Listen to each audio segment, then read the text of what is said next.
Scott Smith has displayed the same sensibilities in refusing to resign as CEO of Hockey Canada as he did while overseeing the secret slush fund the organization amassed to, in part, pay out claims relating to victims of sexual assault that were considered uninsured liabilities.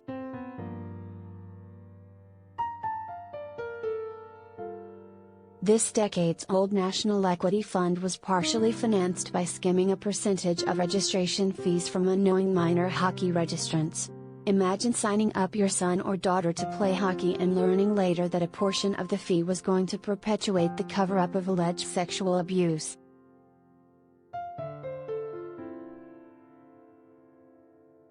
Smith, apparently as shameless as he is tone-deaf, told a parliamentary inquiry last week that he would not resign until ordered to do by Hockey Canada's Board of Governors.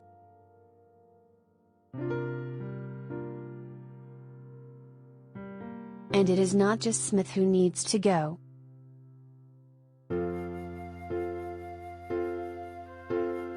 Indeed, every member of authority within the organization who had knowledge of this fund must recognize his or her responsibility to step down. That would include past President Tom Rennie, CFO Brian Cairo and any members of the board and upper echelons of Hockey Canada.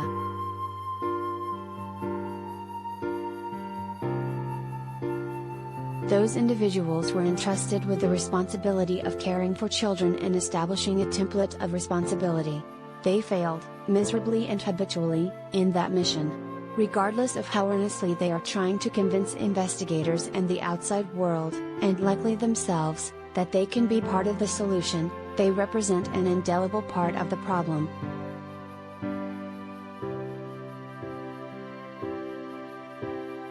It was revealed in testimony last week to the Standing Committee of Canadian Heritage that Hockey Canada had paid $8.9 million to settle 21 cases of alleged sexual assault since 1989. The slush fund, my words, was used to settle 9 of those cases, for $7.6 million.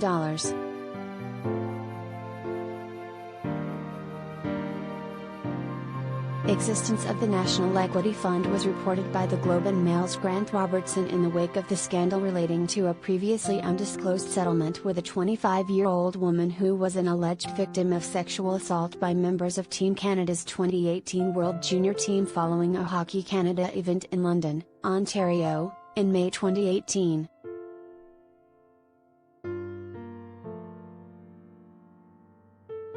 That horrific incident and its aftermath were uncovered by the groundbreaking reporting of TSN's Rick Westhead and amplified upon by The Athletic's Katie Strang.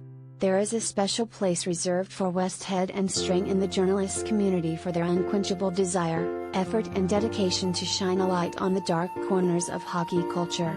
They represent the highest standard of our industry.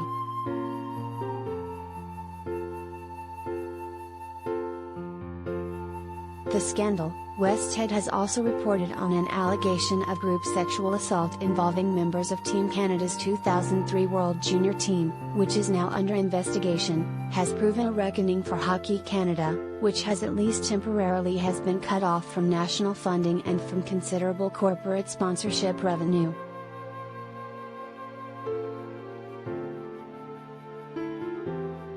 It has raised serious questions, not only in Canada, but also surely here in the United States, about the macho, old boy mentality that infects the sport from the top down and from the bottom up.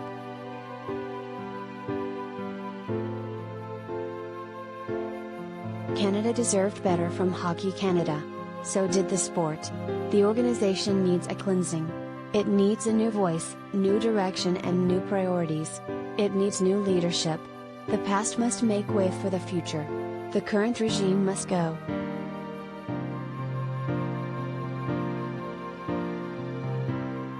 Six weeks out from training camp, the roster of unsigned free agents might challenge for a playoff spot, or would do an equally credible job as did the 2021-22 expansion Kraken.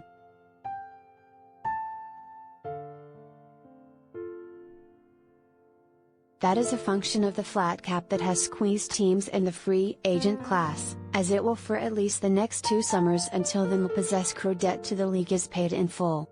This is a function of the 2020 collective bargaining agreement extension that fully contemplated this issue.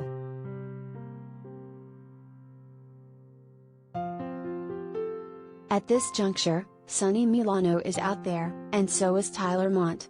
Paul Stastny, Calvin DeHaan, Evan Rodriguez, Zach Aston Reese, PK Subban, Cody Eakin, Ryan Murray, Jay Beagle and Derek Stepan are unsigned. So is Braden Holtby. So is Phil Kessel.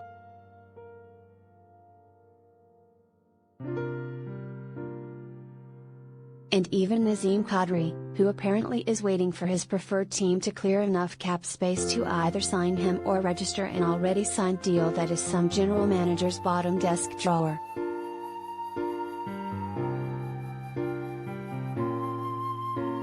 Yaroslav Halak is set to become the 7th goaltender to play for both the Rangers and Islanders. Not one of the original 6 posted a winning record for both franchises.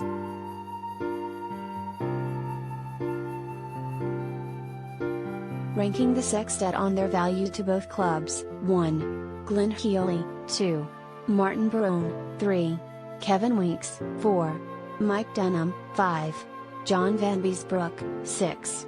Steve Valiquette.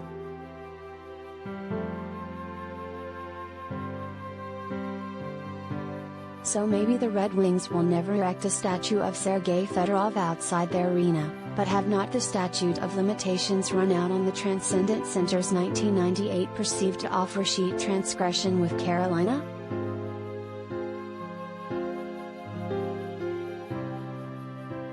It is surely past time for Detroit to retire Fedorov's number 91.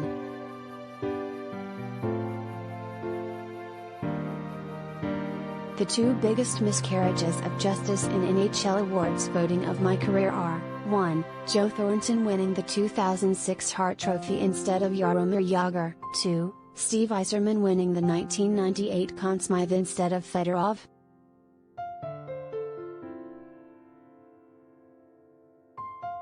Finally, I see that the Islanders have purchased 25,000 lottery tickets. If they win the jackpot, Lula Moriello will let everyone know in a couple of months.